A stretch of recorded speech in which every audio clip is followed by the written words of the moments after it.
Hello class. आज हम देखेंगे फार्माकोडायनेमिक्स के बारे में। हमने ऑलरेडी देखा कि फार्माकोकाइनेटिक्स में एक ड्रग कैसे हमारी बॉडी में एब्जॉर्ब हो रहा है, डिस्ट्रीब्यूट हो रहा है, मेटाबोलाइज होकर एक्सक्रीट हो रहा है। फार्माकोडायनेमिक्स में हम देखते हैं कि कैसे कोई ड्रग हमारी बॉडी में अपना एक्शन प्रोड्यूस करता है। जब हम कोई ड्रग ले रहे हैं वो कौन कौन से मैकेनिज्म के थ्रू पास हो रहा है जिससे एक थेरेप्यूटिक एक्शन हमारी बॉडी में प्रोड्यूस हो रहा है। तो ये सारी चीजें फार्माकोडायनेमिक्स के अंदर आती हैं। तो हम देखेंगे फार्माकोडायनेमिक्स के बारे में। सबसे पहले अगर थोड़ा रिमेम्बर करें कि ड्रग हमारी बॉडी में कैसे आ रहा है, तो सबसे पहले जब हम ओरल रूट से ले रहे हैं तो हमारे जीआईटी में पहुंच रहा है। जीआईटी से या तो वो ब्लड में जा रहा है या वो फर्स्ट पास मेटाबॉलिज्म के थ्रू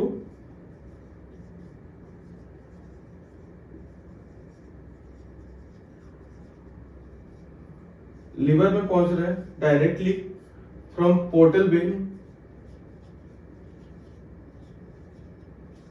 और डायरेक्ट मेटाबोलाइज हो जा रहा है।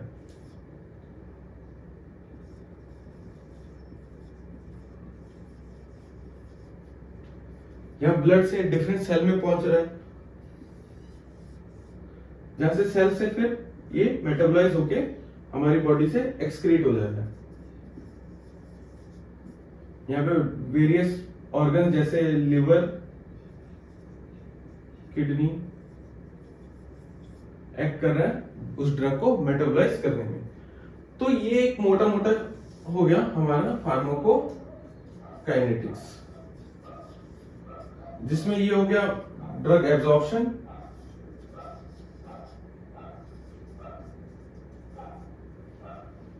ये डिस्ट्रीब्यूशन,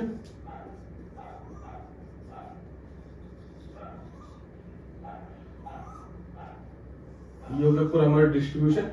यहां से अगर देखें तो ये हो गया मेटाबॉलिज्म,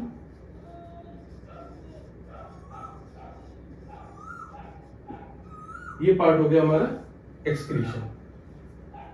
तो पहले तो अगर थोड़ा देखें यहाँ पे, ये पोर्टल वेन से लीवर में पहुंच रहा है और फर्स्ट पास मेटाबॉलिज्म हो रहा है। तो एक्चुअली है क्या? अगर हम देखें, जब कोई भी ड्रग हमारे जीआईटी में हमारे स्टमक में है, स्टमक या इंटेस्टाइन में है, वहां पे वेरियस कैपिलरीज के थ्रू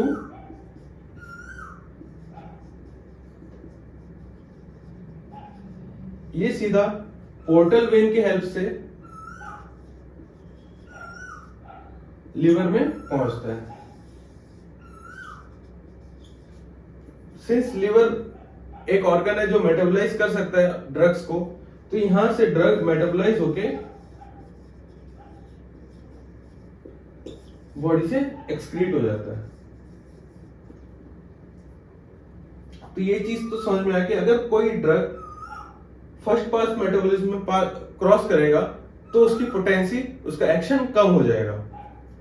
अब देखते हैं कि जब हमने कोई ड्रग दिया, वो हमारे सेल में पहुंचा, तो सेल से किस तरीके से कोई एक्शन प्रोड्यूस होगा। एक्शन को प्रोड्यूस करने के लिए कोई ना कोई सेलुलर मैकेनिज्म होगा जहां से एक ड्रग अपना एक्शन प्रोड्यूस करेगा।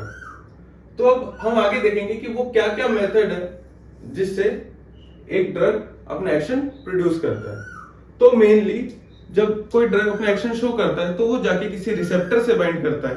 रिसेप्टर मींस ऐसा कोई मॉलिक्यूल, प्रोटीन साइज का मॉलिक्यूल है जिसपे कोई ड्रग बाइंड करे तो वो अपना कंफर्मेटरी चेंजेस शो करता है और अपना एक मैकेनिज्म ऑफ एक्शन प्रोड्यूस हो जाता है उससे।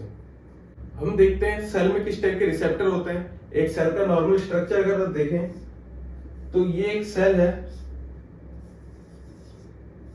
यहां पे सेल पर कोई रिसेप्टर होगा जहां पे एक ड्रग आके बाइंड कर रहा है। जब कोई ड्रग एक रिसेप्टर पे बाइंड करता है, वो various cascade of process start करता है जिससे ये एक रिएक्शन जनरेट होता है। यहां से कोई प्रोसेसेस स्टार्ट होंगी और एक रिएक्शन या कोई एक्शन प्रोड्यूस होगा। जो भी रिसेप्टर सेल के सरफेस पे होता है, इन्हें सरफेस रिसेप्टर कहा जाता है।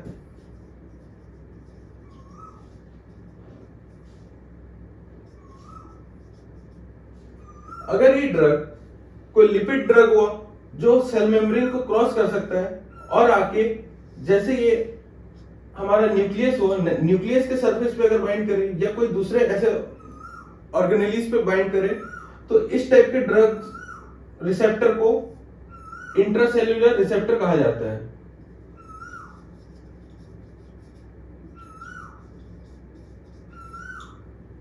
ये ड्रग लिपिड मेम्ब्रेन को क्रॉस करके सीधा अपने अंदर वाले कोई रिसेप्टर पे बाइंड करेगा।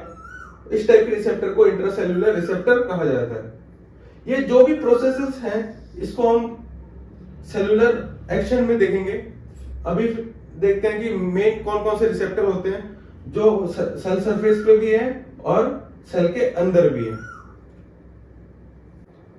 अब हम देखेंगे डिफरेंट टाइप ऑफ रिसेप्टर जो है ligand gated ion channel, GPCR या जी प्रोटीन कपल्ड रिसेप्टर, तीसरा है tyrosine kinase receptor and fourth is intracellular receptor जो कि हमारे सेल के अंदर होता है।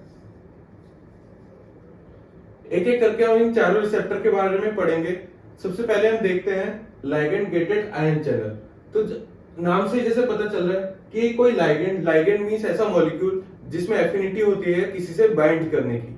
तो ligand gated ion channel means ऐसा कोई लाइगेंड होगा जो आयन चैनल्स को एक्ट करके उसको ओपन या क्लोज कर सकता है। आयन चैनल्स मींस कोई भी पोर या कोई ऐसा पासेज या ऐसा कोई रास्ता जहां से आयंस या तो अंदर आ सकते हैं या जा सकते हैं। मींस दोनों टाइप का मूवमेंट हो सकता है, इन आउट दोनों हो सकता है। तो अगर हम इस पे देखें तो यहाँ पे कोई पॉजिटिव आयन नेगेटिव आयन या तो अंदर आ सकता है या बाहर जा सकता है। तो यहाँ पे मान लेते हैं यहाँ पे कोई लाइगेंड के बैठने की कोई जगह है, जैसे चेयर टाइप का मान लेते हैं। जैसे ही यहाँ पे कोई लाइगेंड बैठेगा जो इस पे एक्ट कर सकता है, इसके लिए सुटेबल होगा, तो क्या होगा, ये चैनल या तो ओपन हो जाएगा, अगर क्लोज है तो ओपन हो जाएगा, या ओपन है तो क्लोज हो जाएगा as per the drug, as per the ligand जो उसकी एक्टिविटी है, जो उसका एक्शन है। तो जैसे ही इस पे एक्ट करेगा या तो इसके अंदर आयंस का फ्लो बढ़ जाएगा या आयंस का फ्लो घट जाएगा, कुछ भी हो सकता है। इसमें कई ऐसे भी हैं ड्रग्स जो किसी पर्टिकुलर चैनल पे एक्ट करते हैं और कोई पर्टिकुलर आयन को अंदर आने देते हैं या दूसरे चैनल पे एक्ट करके कोई पर्टिकुलर आयन को बाहर भेज देते हैं। फॉर एग्जाम्पल,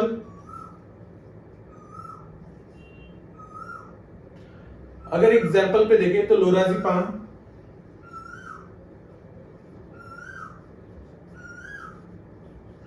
ये गाबा चैनल पे एक्ट करता है या गाबा रिसेप्टर पे।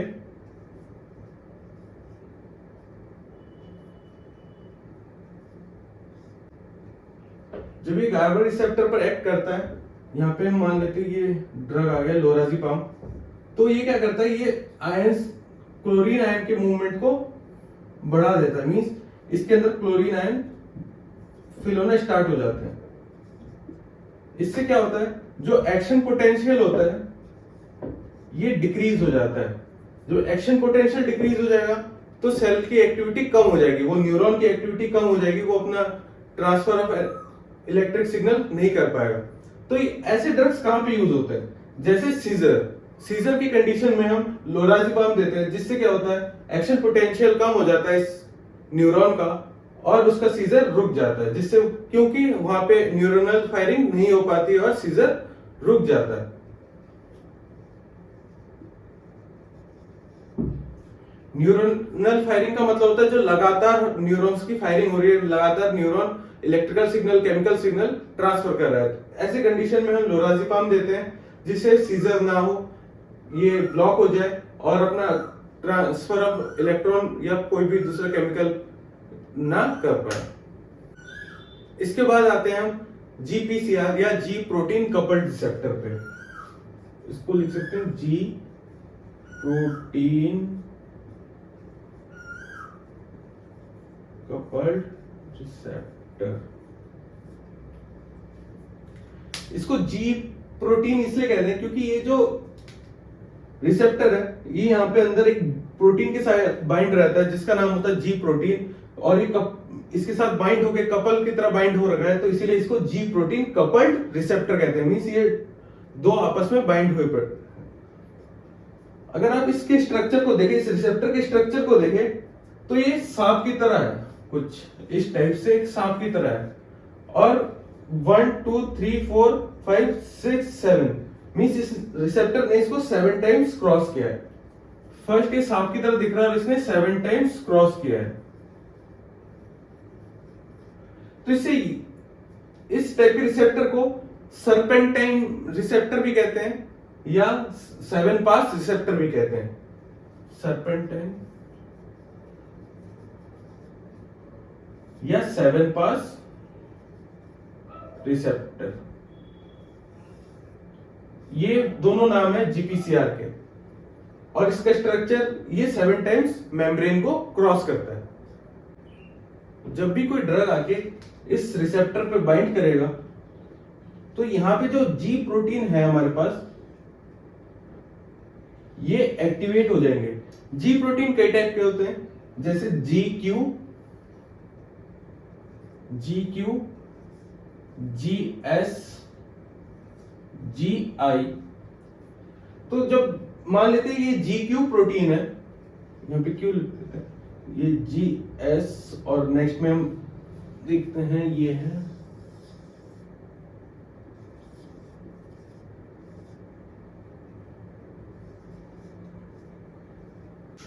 जैसे ही कोई ड्रग इस रिसेप्टर पे बाइंड करेगा, ये जी क्यू एक जीडीपी से बाइंड रहता है। जीडीपी से बाइंड होने की वजह से ये जब एक्टिवेट होता है तो जीडीपी को छोड़ के जीटीपी से बाइंड हो जाता है। मींस यहां से इससे जीटीपी अटैच हो जाएगा इससे, और जो ऑलरेडी जीडीपी बाइंड था वो वहां से हट जाएगा। ये कंफर्मेशन चेंजेस जब एक ड्रग इससे पे बाइंड होता है तो ये कंफर्मेशन चेंजेस इस रिसेप्टर पे होती है। जैसे ही GQ एक्टिवेट हो गया, ये सीधा इस एंजाइम पे जाएगा। ये एंजाइम है फॉस्फोलाइपेज सी। फॉस्फोलाइपेज सी, ये एंजाइम एक्टिवेट होते ही अपने सेल के अंदर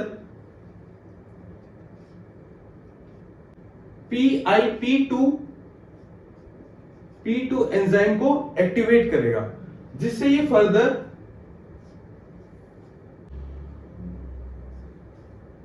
IP3 या आइनोसाइटोल ट्राइफॉस्फेट और डायएसाइल ग्लिसरॉल या DAG को एक्टिवेट करेगा। ये जो DAG है ये फर्दर PKC या प्रोटीन काइनेज C को एक्टिवेट करेगा। प्रोटीन काइनेज C फॉस्फोराइलेट कर सकता है अपने रिसेप्टर को। यहां पे मान लेते हैं कोई दूसरे रिसेप्टर है, जैसे कोई आयन चैनल्स हो गए, इनको एक्टिवेट कर सकता है। और मान लेते हैं यहां पे कैल्शियम का इन्फ्लक्स स्टार्ट हो जाएगा, कैल्शियम इन्फ्लक्स स्टार्ट हो जाएगा।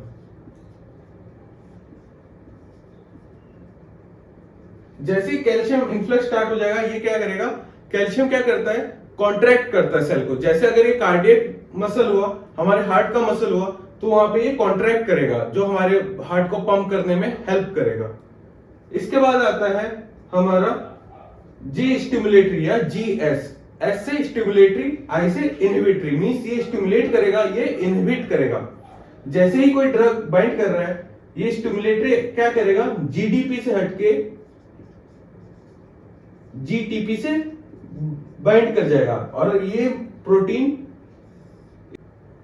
ये इस एंजाइम को एक्टिवेट करेगा, जिसका नाम है एडिनाइलेट साइक्लेस। ये फर्दर क्या करेगा, एटीपी की हेल्प से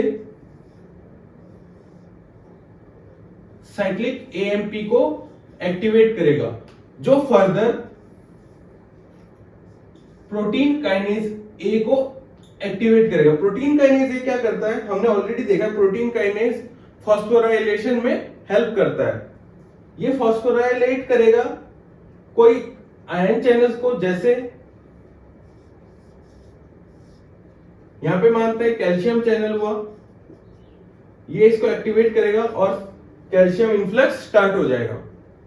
सिमिलरली अगर GI को देखें, जैसे कि यहां नाम से पता चल रहा है, ये अगर स्टिमुलेटरी हुआ तो ये इनहिबिटरी एक्शन करेगा, मींस उसका ऑपोजिट एक्शन करेगा। जहां पे ये कॉन्ट्रैक्शन में या दूसरे फंक्शन में एक्ट कर रहा है, ये ऑपोजिट एक्शन शो करेगा।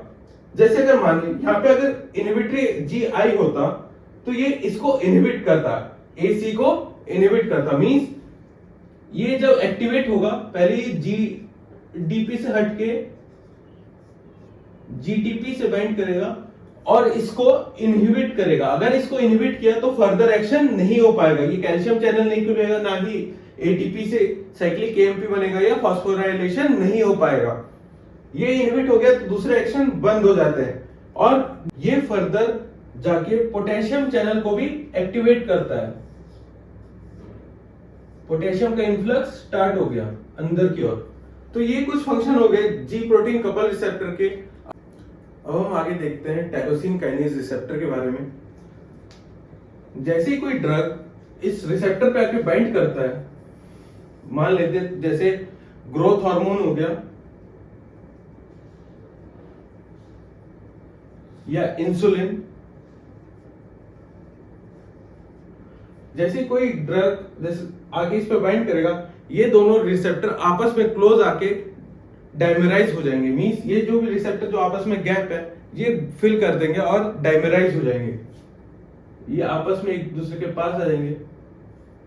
और यहाँ पे जो टायरोसिन काइनेज या काइनेज रेसिड्यूज हैं, यहाँ पे टायरोसिन के रेसिड्यूज हैं, ये होते छोटे छोटे अमीनो एसिड होते हैं। ये आपस में एक दूसरे को फॉस्फोराइलेट करेंगे, मींस ये इसको फॉस्फोराइलेट करेगा और ये इसको। जैसे ही आपस में मॉर्फोलॉजिकल चेंजेस आए, ये एक दूसरे को फॉस्फोराइलेट किया, फिर सेकेंडरी मैसेंजर एक्शन शुरू होता है। Secondary messenger, primary messenger means ये जो ड्रग या कोई भी हार्मोन आके इस पे बाइंड किया, जो पहले आके बाइंड कर रहा है वो है प्राइमरी मैसेंजर। जैसे यहाँ पे ये ड्रग एक प्राइमरी मैसेंजर हुआ, ये ड्रग एक प्राइमरी मैसेंजर हुआ। जो प्राइमरी मैसेंजर आके बाइंड करता है और दूसरे स्टेप स्टार्ट होते हैं, वो सारे सेकेंडरी मैसेंजर हुए। जैसे यहाँ पे इसने इसको बाइंड किया तो ये PIP2, PLC, ये CAMP, ये सारे सेकेंडरी मैसेंजर की तरह एक्ट करते हैं। तो जैसे ये बाइंड करेगा, दूसरे सेकेंडरी मैसेंजर आके बाइंड करेंगे, जैसे PI3, साइक्लिक AMP, ये एक्टिवेट होंगे और अपना एक्शन शो करेंगे, जो भी इसका रिक्वायरमेंट एक्शन है। इसके बाद आते हैं हम इंट्रासेल्युलर रिसेप्टर पे। इंट्रासेल्युलर रिसेप्टर मींस जो सेल के अंदर है।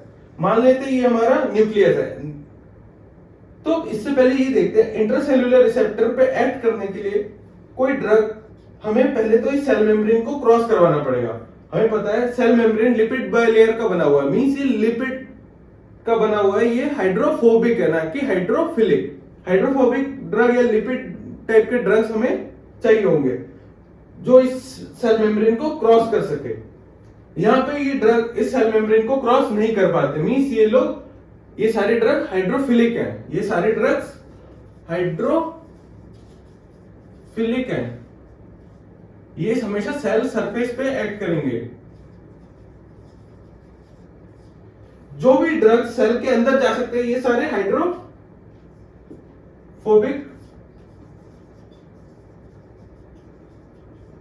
या लिपिड ड्रग हुए।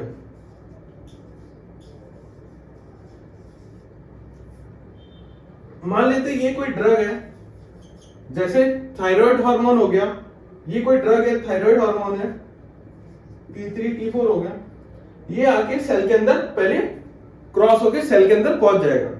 तो यहाँ पे कोई ना कोई रिसेप्टर होगा इस पे, जहां पे ये बाइंड करेगा।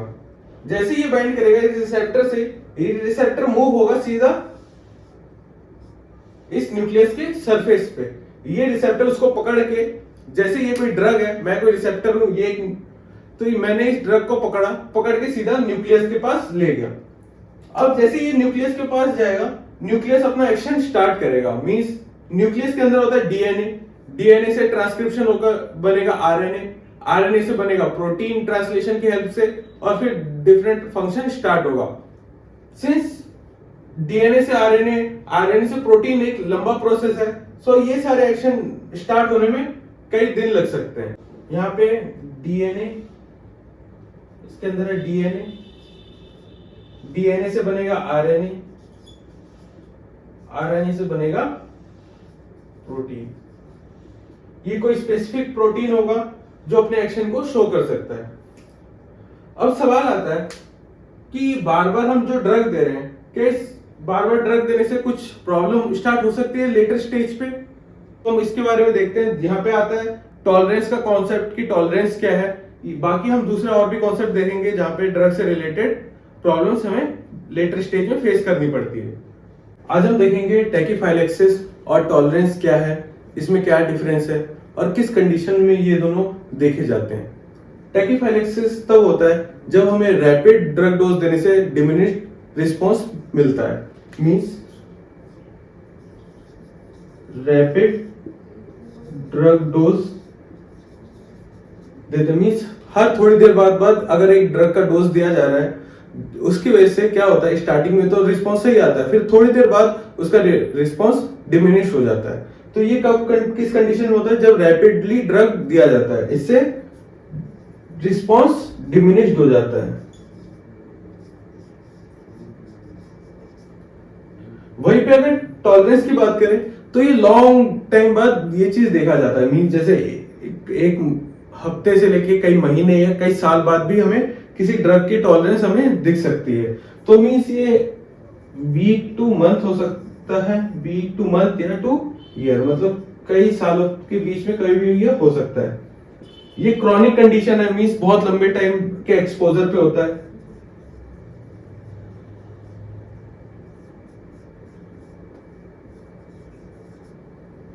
अगर हम एक टॉलरेंस का एग्जांपल ले तो हम देख सकते हैं डायबिटिक पेशेंट एक कंडीशन है जहां पे डायबिटीज में क्या होता है, स्टार्टिंग में हमें मेटफॉर्मिन देते हैं। स्टार्टिंग में क्या होता है 250 mg पर डे पे चल रहा है कोई पेशेंट, तो धीरे धीरे हम देखते हैं कि वो 500 mg पे आ चुका है, फिर कई साल बाद वो 1 ग्राम पे आ चुका है, फिर एक टाइम बाद क्या होता है कोई भी टेबलेट उस पर एक्ट नहीं करता और हमें उनको इंसुलिन बाहर से देना पड़ता है। तो ये कंडीशन हुआ एक टॉलरेंस का। तो अगर हम देखें क्या मैकेनिज्म है टॉलरेंस का, तो जब हम देखते हैं कि कोई भी ड्रग बार बार दिया जा रहा है तो उससे क्या होता है, बार बार अपने रिसेप्टर स्टिमुलेट होते हैं और ये अपना एक्शन प्रोड्यूस करता है। पर चूंकि हम बार बार सडनली रैपिडली एक चीज दे रहे हैं तो ये रिसेप्टर कहते हैं फुल हो जाते हैं और ये सारे ड्रग्स भरे हुए रिसेप्टर फुल हो जाते हैं और अपना एक्शन शो नहीं कर पाते हैं। और अपने आप को प्रोटेक्ट करने के लिए, बार बार सडन रिस्पॉन्स से बचने के लिए सेल क्या करता है, ये न्यूक्लियस अपने रिसेप्टर को प्रोड्यूस करना बंद कर देता है या कम कर देता है, जिससे ये अपने आप को प्रोटेक्ट कर सकते हैं। जैसे अगर कोई भी चीज हम बार बार एक ही चीज कर रहे हैं तो उससे क्या होता है, वो सेल अपने आप को बचाना चाहता है कि मुझे बार बार एक एक्ट ना करना पड़े। तो इससे क्या है, रिसेप्टर बनना कम हो गया। कई बार क्या होता है कुछ ऐसे एंजाइम भी होते हैं, जैसे मान लेते हैं यहाँ पे टायरोसिन एंजाइम हो गया, ये क्या करता है, इस रिसेप्टर को यहाँ पे फॉस्फोराइलेट करता है, जिससे ये रिसेप्टर अपना एक्शन शो नहीं कर पाता, ये अपना इसका एक्शन कम हो जाता है। कभी कभी कुछ ऐसे एंजाइम्स भी होते हैं जो इसके सेकेंडरी मैसेंजर्स को इनहिबिट कर देते हैं। जो यहाँ पे सेकेंडरी मैसेंजर्स होते हैं इनको इनहिबिट कर देते हैं। और sometime by help of endocytosis ये जो रिसेप्टर जो बाहर है वो अंदर आ जाता है, यहां से बाहर से हटके रिसेप्टर सेल के अंदर आ जाता है एंडोसाइटोसिस के हेल्प में। सेम यहां पे भी वही कंडीशन होता है, जब कोई भी रिसेप्टर बार बार एक ड्रग से कांटेक्ट में आता है, किसी ड्रग के कांटेक्ट में आता है, लॉन्ग टाइम बाद ये इस ड्रग को या इस रिसेप्टर को बनाना कम कर देता है, रिसेप्टर का प्रोडक्शन कम हो जाता है। कुछ ऐसे एंजाइम्स भी होते हैं, कुछ ऐसे मेटाबोलाइट भी होते हैं, ये क्या करते हैं, ये जो ड्रग है, ये अगर ड्रग अंदर आ रहा है तो इस ड्रग को मेटाबोलाइज करके इसको खत्म कर दे रहा है, या तो इसके सेकेंडरी मैसेंजर्स को इनहिबिट कर दे रहा है। इसके सेकेंडरी मैसेंजर्स जैसे IP3, साइक्लिक AMP, इनको क्या करता है, ये डिस्ट्रॉय कर देता है। ये कोई हमारा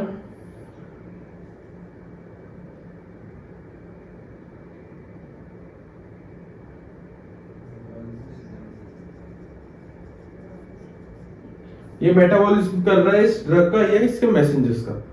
या थर्ड, यहाँ पे एंडोसाइटोसिस की मदद से फिर से ये रिसेप्टर अंदर आ चुका है। तो ये कुछ कंडीशन है जिसमें हमें टॉलरेंस और टैकीफाइलेक्सिस देखा जाता है, और ये कुछ इसके मैकेनिज्म है कि कैसे ये प्रोड्यूस होते हैं।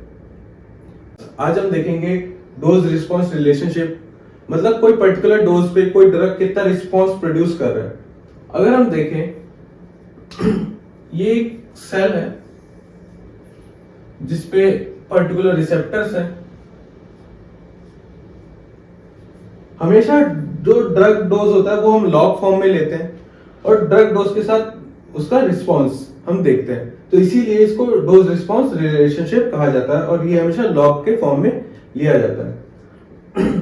यहाँ पे इस साइड हमारा डोज कम है, धीरे धीरे हम डोज बढ़ाएंगे। तो अगर हम देखते हैं कि अगर कम डोज दे मीन्स अगर थोड़ा बहुत अगर हम ड्रग देंगे तो एक या दो रिसेप्टर से वो ड्रग बाइंड करेगा, तो ड्रग कम है तो रिस्पॉन्स भी कम आएगा। तो मानते हैं हम यहां से थोड़ा सा रिस्पॉन्स जनरेट हुआ, हम थोड़ा सा और बढ़ाते हैं, ये बढ़ाते गए, मान लेते हैं इतना बढ़ाया कि ये फुल हो गया। तो जैसे हम बढ़ाएंगे इसका क्या होगा, डोज तो बढ़ रहा है और रिस्पॉन्स भी 100% पहुंच जाएगा। एक टाइम बाद हम भले जितना ड्रग दे दें, क्योंकि यहाँ पे रिसेप्टर कम है, बाइंड होने की जगह नहीं है, तो एक्शन तो उतना ही रहेगा। मींस यहाँ पे जितना भी हम डोज बढ़ाए रिस्पॉन्स हमेशा सैचुरेट हो जाएगा एक टाइम बाद। अगर हम इसको 100% रिस्पॉन्स माने तो यहाँ पे कहीं 50% रिस्पॉन्स होगा। हम कब ये जो कर्व है ये एस फॉर्म में बन रहा है। अगर हम इसको इस पार्ट को सी मानते हैं, यहां से इसको बी मानते हैं और यहां से इतना इसको ए पार्ट मान के चलते हैं, तो पोटेंशियल अगर हम इसको एफिकेसी या एफिनिटी के टर्म्स में देखें, एफिनिटी मींस क्या उसकी एबिलिटी है अपने ड्रग के रिसेप्टर से बाइंड करने की, मींस हम पोटेंसी को एक एफिनिटी के तौर पे चल सकते हैं कि कितना वो इस रिसेप्टर से बाइंड करके रह सकता है, कितना देर तक वो वहां पे रिसेप्टर से बाइंड कर सकता है। दूसरा, पोटेंसी से हमें क्या समझ में आता है, वर्ड सुन के लग रहा है कितना पोटेंट है, कितना ताकतवर है, कितना पावरफुल है। मींस कोई ड्रग कितना पोटेंट होगा उतनी जल्दी वो अपना रिस्पॉन्स शो करेगा। अगर हम यहां से इसके 50% से एक पे डॉटेड लाइन ड्रॉ करें, तो ये जो कंसंट्रेशन है जहां पे 50% रिस्पॉन्स प्रोड्यूस हो रहा है, इस पॉइंट को हम EC50 कहेंगे। EC50 मींस ऐसा कोई कंसंट्रेशन ऑफ ड्रग जहां पे हमें 50% रिस्पॉन्स मिल रहा है। अगर कोई ड्रग यहां पे उसका EC50 अगर आ रहा है, ठीक, मान लेते हैं ऐसा कोई ड्रग है जिसका EC50 इधर आ रहा है, तो ये कम पोटेंट माना जाएगा क्योंकि ये रिस्पॉन्स बहुत लेट करके शो कर रहा है। इसका मतलब क्या हुआ, जिसका EC50 ज्यादा होगा उसकी पोटेंसी कम होगी। ऐसा क्यों, अगर दोबारा से सोचे इसको हाई कंसेंट्रेशन ऑफ ड्रग चाहिए, मींस बहुत ज्यादा ड्रग चाहिए उतना रिस्पॉन्स प्रोड्यूस करने के लिए। वो कम ताकतवर है। यहाँ पे कोई बॉडी बिल्डर आएगा, कोई ताकतवर इंसान आएगा, वो कम डोज में, मतलब अकेला इंसान ही पूरा 50% रिस्पॉन्स प्रोड्यूस कर रहा है। पर यहाँ पे छोटे छोटे बच्चे आ गए, किसी गाड़ी को धकेलने के लिए छोटे छोटे बच्चे आ गए, कम रिस्पॉन्स प्रोड्यूस कर रहा है तो डोज बहुत ज्यादा, बहुत सारे लोग आ गए, पर वो रिस्पॉन्स कम प्रोड्यूस कर रहा है, बहुत लेट रिस्पॉन्स प्रोड्यूस कर रहा है, इसीलिए उसकी पोटेंसी कम है। तो ये हम कह सकते हैं कि EC50 एक मेजरमेंट है पोटेंसी को देखने के लिए। मींस जितना ज्यादा EC50 बढ़ेगा, जितना ज्यादा EC50 का कंसेंट्रेशन उस साइड जाएगा, उतना कम वो ड्रग पोटेंट होगा। अब नेक्स्ट आते हैं एफिकेसी। एफिकेसी को हम समझ सकते हैं इफेक्ट के तौर पे कि वो ड्रग की क्या इफेक्ट है, क्या एक्टिविटी है उस ड्रग की। एफिकेसी से हम समझ सकते हैं उस ड्रग की एक्टिविटी कि वो कैसा अपना रिस्पॉन्स शो कर रहा है। सिमिलरली अगर इसी कॉन्सेप्ट पे चले कि हमने पहले उसको कम डोज दिया, फिर धीरे धीरे धीरे धीरे वो अपना डोज बढ़ाता गया और एक टाइम बाद ड्रग सैचुरेट हो गया। अगर हम कंसंट्रेशन को एक पॉइंट पे सैचुरेट करके चले कि इसकी कंसंट्रेशन हमेशा सेम रहेगा, उसका डोज हमेशा सेम रहेगा, पर डिफरेंट ड्रग की एक्टिविटी कम होती है या बढ़ती रहेगी। मींस कोई ऐसा ड्रग आ सकता है जिसका रिस्पॉन्स सिर्फ इतना रहे, ये कोई ऐसा ड्रग हो सकता है जो और कम रिस्पॉन्स दे, है डोज उतना ही जा रहा है पर उसका रिस्पॉन्स एक टाइम बाद आके सैचुरेट हो जा रहा है। मींस इस ड्रग, ये ए ड्रग है, ये बी ड्रग है, ये सी ड्रग है। सी ड्रग का 100% रिस्पॉन्स यहां पे आ रहा है, बी ड्रग का 100% रिस्पॉन्स यहां पे आ रहा है, ए ड्रग का 100% रिस्पॉन्स यहां पे आ रहा है। मींस ये जो ड्रग है इनकी एक्टिविटी यहीं तक लिमिटेड है, हम चाहे जितना भी उसका डोज बढ़ाते रहें उसकी एक्टिविटी यहां तक ही उसकी लिमिटेड है। ये इसकी एफिकेसी हुई, ये एफिकेसी डिफरेंस हो गया ए और बी के बीच का, ये एफिकेसी का डिफरेंस हो गया ए और सी के बीच का। तो इससे हमें समझ में आ रहा है पोटेंसी मींस क्या उसकी एफिनिटी है एक रिसेप्टर से बाइंड करके एक अपना एक्शन प्रोड्यूस करने की। सेकंड, जितना ज्यादा EC50 बढ़ेगा उसकी पोटेंसी उतनी घटेगी, मींस ये आपस में इनवर्सली प्रोपोर्शनल है।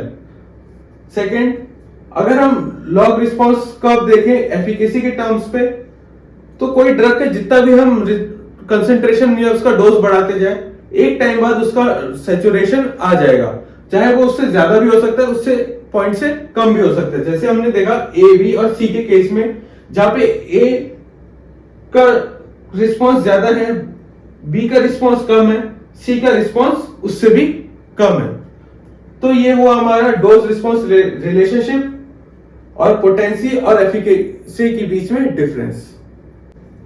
इसके बाद हम देखेंगे थेराप्यूटिक इंडेक्स। थेराप्यूटिक इंडेक्स क्या है इसके बारे में देखते हैं।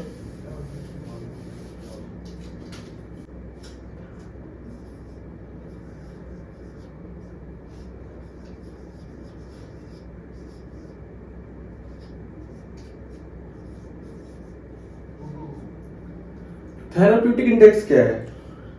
ये एक रेंज है जिसके बीच में हम देखते हैं कि ये ड्रग इसके लिए सेफ है, मींस उसके नीचे अगर रहेगा थेराप्यूटिक इंडेक्स के नीचे कोई ड्रग की डोज होगी तो वो उस पर इफेक्ट ही नहीं करेगी, वो इफेक्टिव डोज से भी कम है। और अगर थेराप्यूटिक इंडेक्स से थोड़ा सा भी ऊपर जाएगा वो ड्रग, तो हम उसको टॉक्सिक मान के चलते हैं कि वो ड्रग उस पर्सन के लिए टॉक्सिक हो सकता है। तो ये थेराप्यूटिक इंडेक्स कैसे निकालते हैं, ये क्या है? तो अगर हम देखें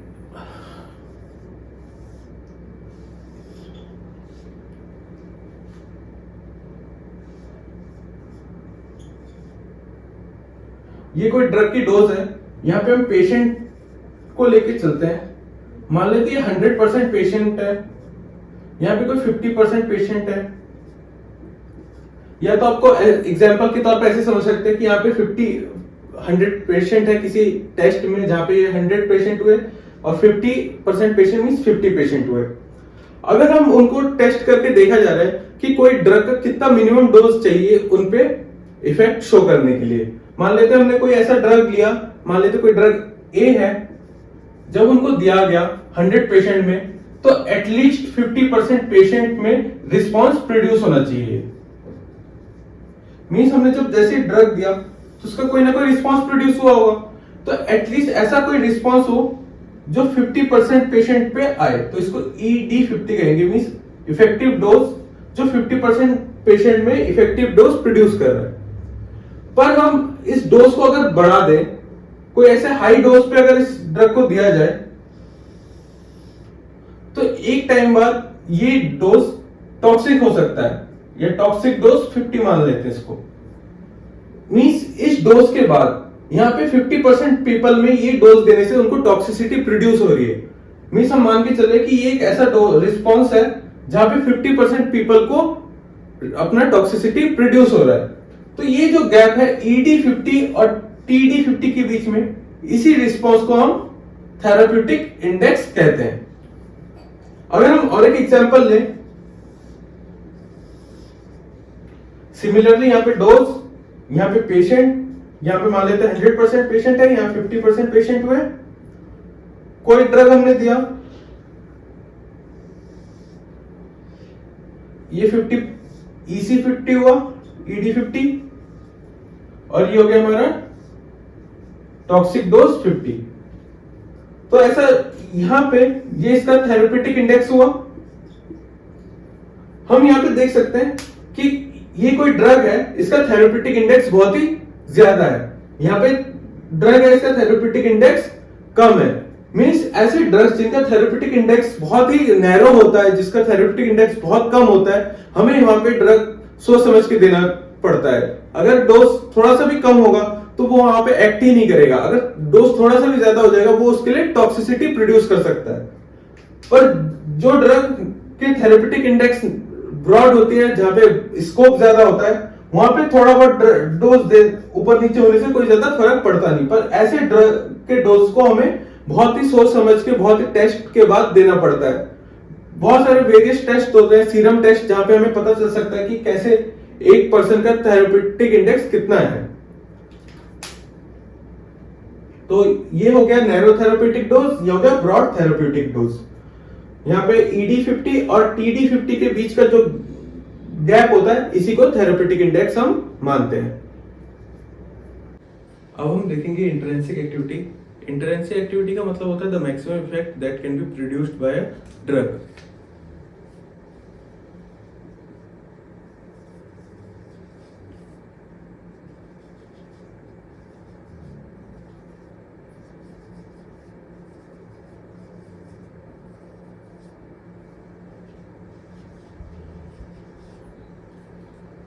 इसका मतलब ये हुआ कि कोई ड्रग कितना इफेक्ट शो कर सकता है।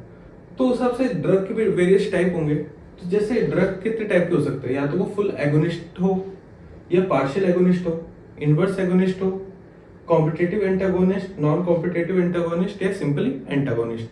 अगर हम देखें ये है क्या, मान लेते हैं ये कोई सेल है जिसपे वेरियस रिसेप्टर है। जब कोई फुल एगोनिस्ट इस पे आके बाइंड करेगा तो ये मैक्सिमम इफेक्ट प्रोड्यूस करेगा। मींस ये मैक्सिमम इफेक्ट प्रोड्यूस करेगा। अगर ये 100% इफेक्ट हुआ, रिस्पॉन्स हुआ, ये मान लेते 50% रिस्पॉन्स हुआ, ये यहाँ पे कहीं पे 12% रिस्पॉन्स हुआ, यहाँ पे 0%। 12% लिखने का मेन रीजन ये है कि हर रिसेप्टर का एक बेसिक रिस्पॉन्स रहता है, जिसे हम बेसल रिस्पॉन्स कहते हैं। मींस कोई ड्रग हो या ना हो, एक रिसेप्टर अपना खुद से भी उसका एक बेसिक रिस्पॉन्स, बेस रिस्पॉन्स रहता है, वो होता है 12% का। तो अगर कोई ड्रग आके बाइंड करता है तो वो अपना रिस्पॉन्स 12% से ऊपर ये नीचे आके शो करेगा। जैसे कि हमने बताया फुल एगोनिस्ट जो होगा उसका इंट्रिंसिक एक्टिविटी इक्वल टू 1 रहेगा। मतलब इसकी 100% एफिनिटी होगी यहाँ पे बाइंड करके अपनी रिस्पॉन्स शो करने की। अगर हम देखें कि कोई फुल एगोनिस्ट आके रिसेप्टर पे बाइंड कर रहा है तो वो विद कंसंट्रेशन अपना 100% शो करेगा। सिमिलरली पार्शियल एगोनिस्ट की अगर बात करें, यहाँ पे लिख देता हूं मैं, इसकी इंट्रिंसिक एक्टिविटी 1 होगी, इसकी इंट्रिंसिक एक्टिविटी लेस देन 1 और ग्रेटर देन 0 होगी। तो ये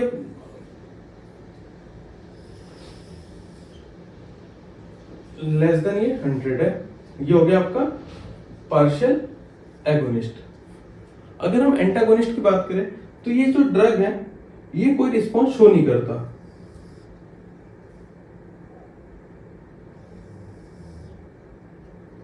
ये उस रिसेप्टर पे बाइंड तो होते हैं बट इनका खुद का कोई रिस्पॉन्स नहीं होता है, ये एज इट इज ही वहां पे बैठे रहते हैं। अब आते हैं इनवर्स एगोनिस्ट पे। इनवर्स एगोनिस्ट क्या करते हैं, ये इसका ऑपोजिट एक्ट करते हैं। मींस जो भी इसका 12% रिस्पॉन्स भी है ये उसको भी इनहिबिट कर देता है और एक्टिविटी और कम कर देता है। मींस जब कोई इनवर्स एगोनिस्ट इस पे बाइंड करेगा तो इसकी एक्टिविटी और भी कम हो जाएगी, क्योंकि इनवर्स एगोनिस्ट तो इनवर्स, तो इसकी एक्टिविटी, इसका इंट्रिंसिक एक्टिविटी कितना होगा, 0 होगा, लेस देन 0 होगा। अब आते हैं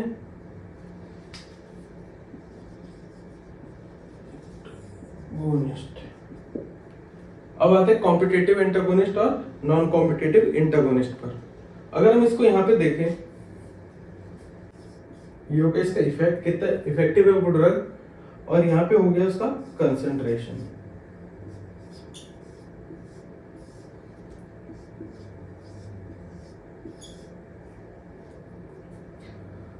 जैसे कि हमने देखा कि कॉम्पिटिटिव एंटागोनिस्ट में क्या होता है, कोई भी ड्रग जो कॉम्पिटिटिव एंटागोनिस्ट है वो ऑलरेडी आके इस रिसेप्टर पे बैठ जाता है, यहाँ पे आके वो ड्रग यहाँ पे बैठ गया।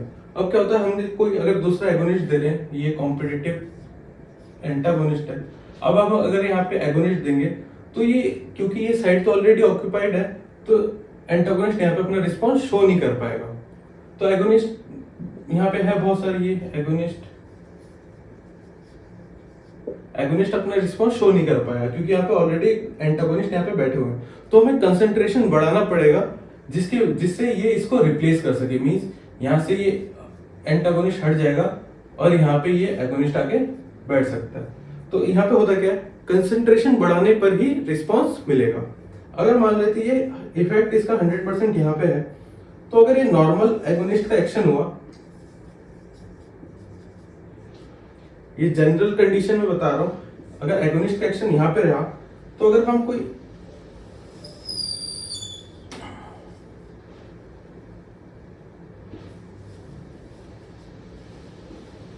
जब हम कॉम्पिटिटिव एंटागोनिस्ट देंगे के साथ एगोनिस्ट होगा, तो इसका कंसंट्रेशन बढ़ाना पड़ेगा, हाई कंसंट्रेशन पे अपनी एक्टिविटी शो करेगा। पर दोनों केस में मैक्सिमम इफेक्ट इन दोनों का सेम ही रहेगा। मींस अगर मैक्सिमम इफेक्ट एगोनिस्ट का यहाँ है, तो एंटागोनिस्ट के साथ भी ये मैक्सिमम इफेक्ट इतना ही शो करेगा, भले उसकी कंसंट्रेशन हमें बढ़ा के देनी पड़ रही है। अब अगर हम देखें नॉन कॉम्पिटिटिव एंटागोनिस्ट में, यहां पे क्या होता है, इसका इफेक्ट हो गया ये लॉग कंसंट्रेशन। इस कंडीशन में क्या होता है, जो नॉन कॉम्पिटिटिव एंटागोनिस्ट होते हैं, मान लेते ये कोई रिसेप्टर है,